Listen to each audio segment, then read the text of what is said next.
Buenos días a todos. Hoy es miércoles, día 30 de agosto, y estamos en la semana 21ª del tiempo ordinario. El Evangelio de hoy es Mateo 23, del 27 al 32. Dos acusaciones más de Jesús contra los fariseos. Y según él, esos letrados y fariseos hipócritas se parecen a sepulcros encalados, blancos por fuera, muy buena apariencia, pero por dentro llenos de podredumbre.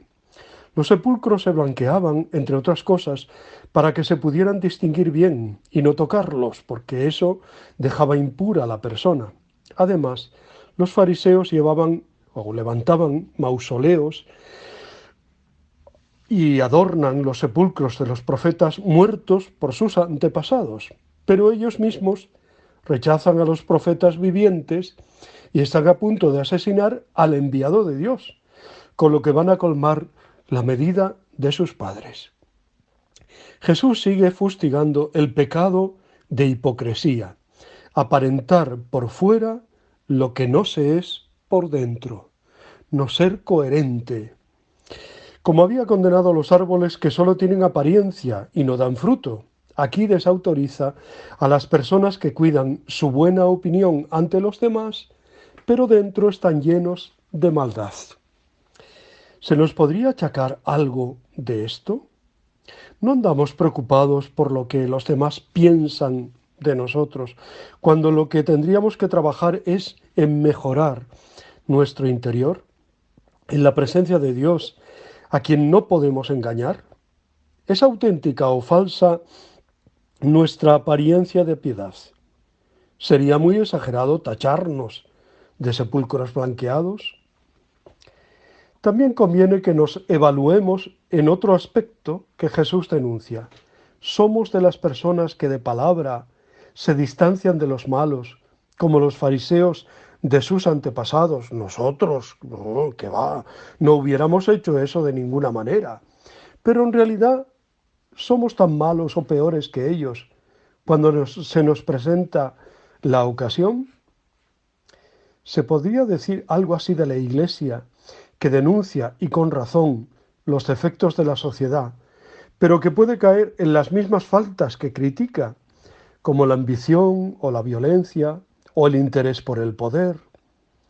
Y también de cada uno de nosotros, los buenos, entre comillas, siempre tentados de creernos los mejores, los perfectos, los puros, cuando en realidad tal vez somos espiritualmente más pobres que los que tenemos por alejados o no creyentes.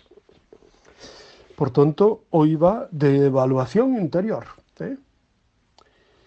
La Iglesia celebra en este día, 30 de agosto, entre otros santos, la memoria de Santa Juana Jugán, la fundadora de las Hermanitas de los Pobres.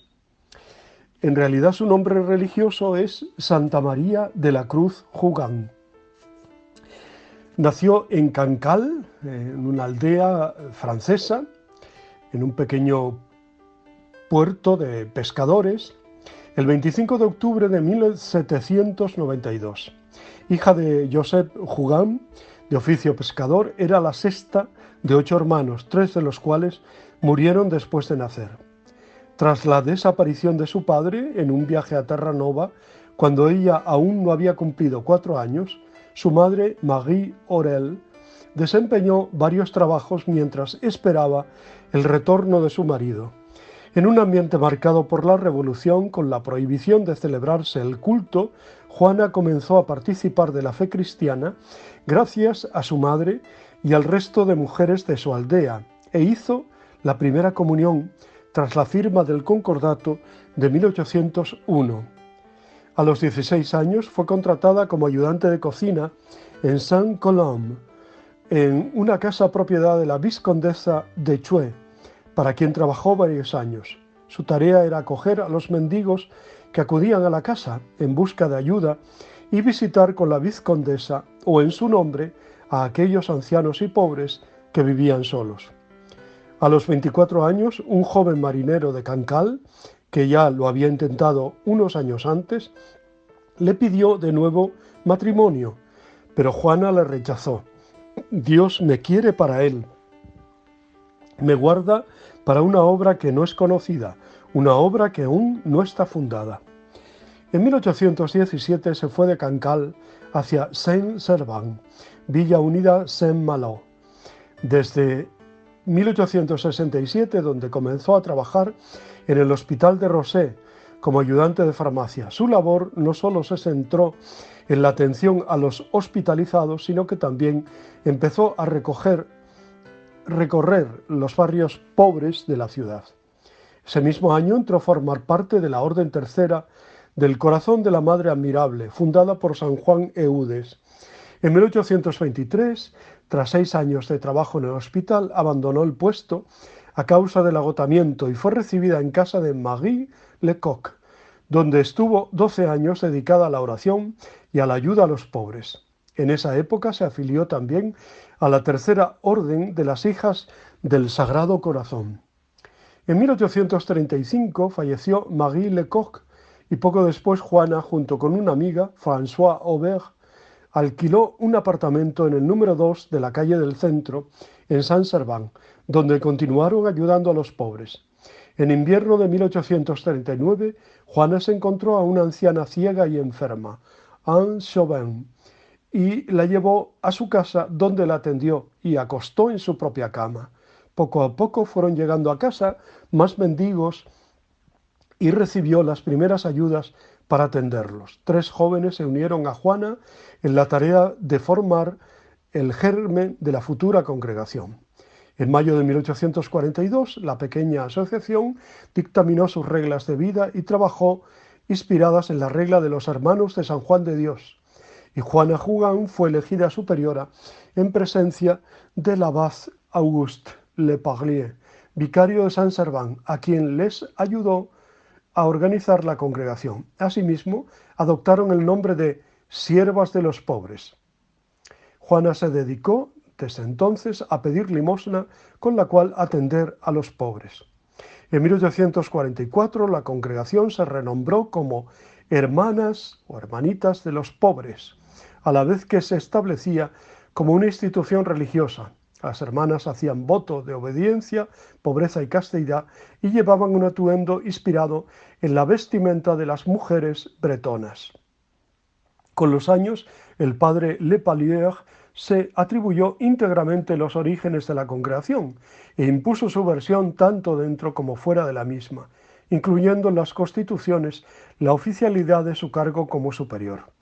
Asimismo, en 1852 descartó definitivamente a Juana de cualquier responsabilidad dentro de la institución, lo que significaba abandonar la colecta y el contrato con los benefactores, el contacto, quería decir. Fue relegada al noviciado de Letort, en Saint-Père, y allí pasó los últimos años de su vida, ocupada en las tareas de casa y acompañando a las novicias, hasta que falleció el 28 de agosto de 1879. Su tumba se encuentra en la cripta de la capilla de la Casa Madre, en Saint-Père, y es visitada por numerosos peregrinos junto a su casa natal en Cancale. Juana Jugan fue beatificada el 3 de octubre de 1982 por el Papa Juan Pablo II y canonizada el 11 de octubre del 2009 por el Papa Benedicto XVI en el Vaticano.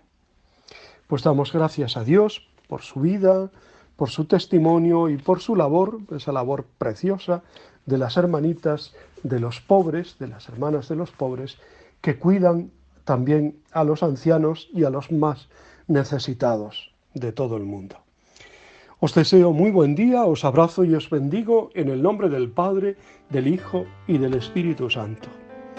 Os quiero.